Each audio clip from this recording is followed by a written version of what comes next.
Exam রিপোর্টে একজন পেল 90% মার্কস, আর একজন পেল 85%।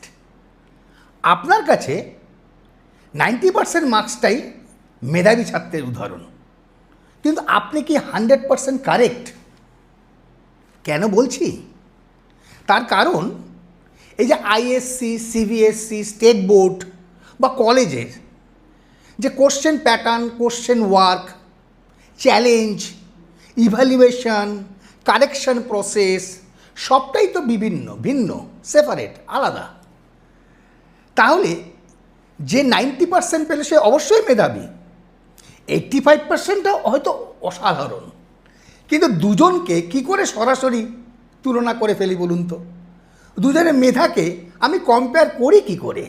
কারণ কোশ্চেন পেপারটা আলাদা, মেজারিং রডটা আলাদা, ইভ্যালুয়েশন প্রসেসটা আলাদা।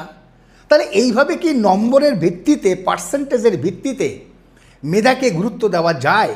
সত্যিকারের মেধাবী ছাত্রকে আমরা কি গুরুত্ব দিতে পারলাম? ভেবে দেখবেন।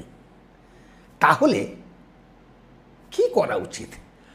আমি সিস্টেমকে দোষ দিচ্ছি না, আমি বলছি ভারতবর্ষে মানে ইন্ডিয়াতে যদি একটা কমন ন্যাশনাল ইভ্যালুয়েশন স্কেল থাকতো, তাহলে আমার মনে হয় এই কম্প্যারিজনটা অনেক কমন মেজারিং থাকতো এবং ইভ্যালুয়েশন প্রসেসটাকে আমরা ঠিক করতে পারতাম।